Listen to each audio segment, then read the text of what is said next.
And our Packard engineers were satisfied that this was the basic engine they were looking for. It was a sensational performer, and a man could get at it to work on spark plugs, distributor, carburetor, generator, oil filters, and the battery. The word went through Packard like winds will sweep. We had it, a free-breathing engine. Bill Graves brought the engineering story to President James J. Nance, and things began to happen. What's the colonel think of it? Looks like you fellows have captured his dream here. Yes, Mr. Nance. Colonel Vincent says this engine has better breathing characteristics than any engine he has ever seen. Well, if the colonel thinks that, that's good enough for me. But where was this engine to be built? Packard's multi-story Detroit plant didn't fill the bill. But that didn't stop the vice president of production, Ray Powers. Why don't we build it in the Utica plant? Well, what would you do with your jet manufacturer? Well, we have some other plans for the jet engine. They work out all right. And would the Utica plant be suitable? It's almost ideal. It will let us put out a many transmission and differential job as well as a new V8 engine line. Let's do it. Let's put the new engine out of Utica.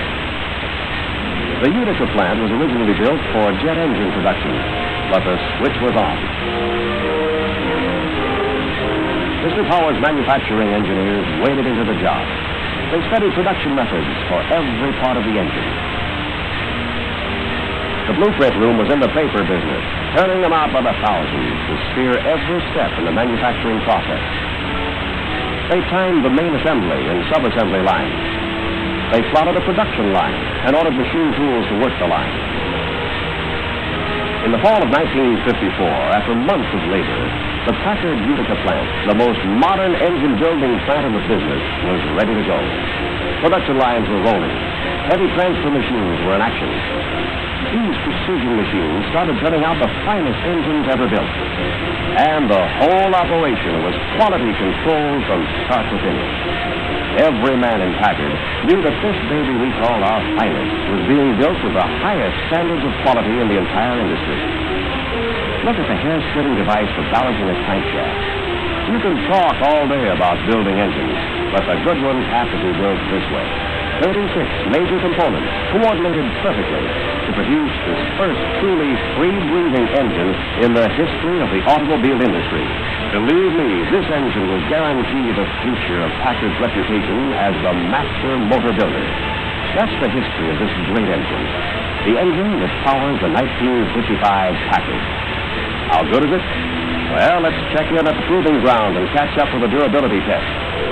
What's the story so far? Well, after 5 days, at the rate we're traveling over the distance, we'll better every world unlimited durability and speed record, regardless of the type of car, from 10,000 to 25,000 miles.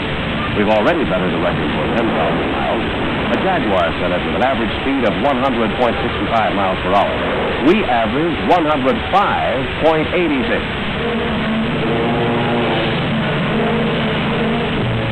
We watched that Packard through bright October sunlight.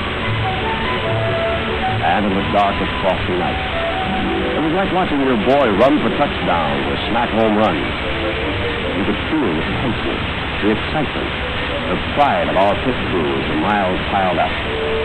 The oil stick was showing full, and the engine was running cool. More than half a century of engine building was behind a beautiful machine out there. And it ran as though it knew what we expected of it.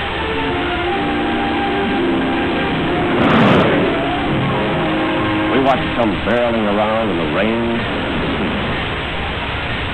It was day 7, and the free-breathing engine wasn't even winded. It was proving minute by minute, lap by lap, its tremendous staying power.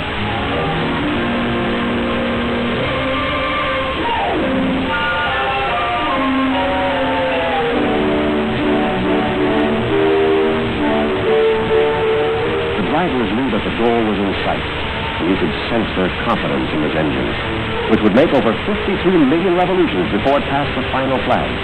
Nearly 3 billion inches of piston travel.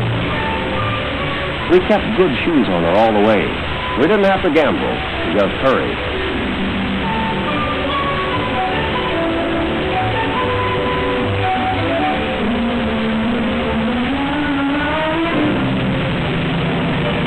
The pit stops were infrequent, short, and sweet, an average of 49 seconds each.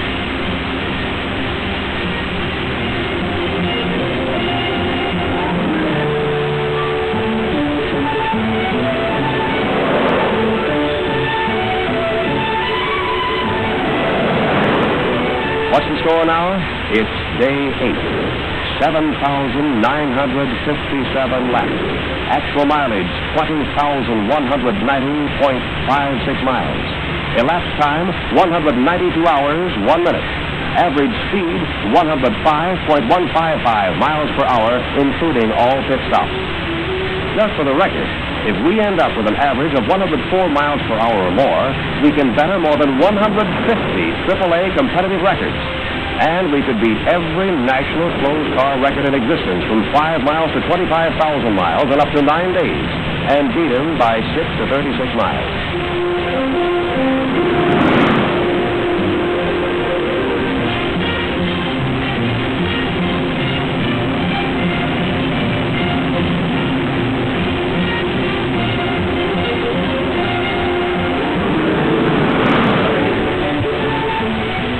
Day 9. And we were down to the last lap of the toughest grind any engine has ever been subjected to. We glued our eyes on that Packard. She was topping a bunch of records, going for 9 days, 22 hours, and 40 minutes. And now she was just a minute and a few seconds away from the payoff.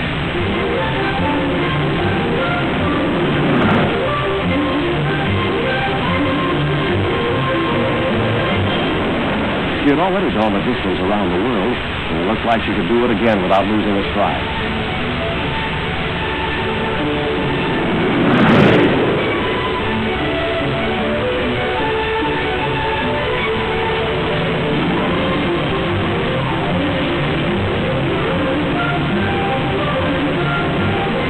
That's the last turn on lap 9,851. She's on her way home.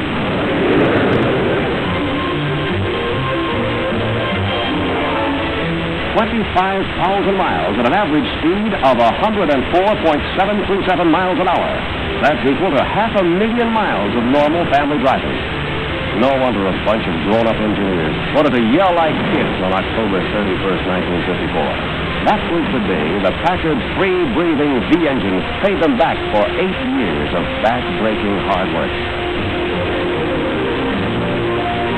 Roy Ruttman, Indianapolis winner of 1952, never looked happier. He knew that he'd driven another winner. That free-breathing V8 beauty was sound as a dollar and ready to try it again. The AAA inspectors impounded the car for a complete analysis that proved something else we knew.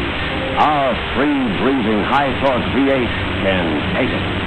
Well, Bill, I suppose you're pretty proud of your new engine. You bet we are, Ray. This engine did everything we expected of it and more. As the officials drove that car away, I thought of you who have tied your future to Packard. You're in for the best years of your life, because the heart of the new Packard is the strongest, stoutest, greatest engine in Packard's long history of building the best engines on land, on the seas, and in the skies. I don't mean good, and I don't mean better than good. I mean the very best that engineering has ever produced. A new concept of power.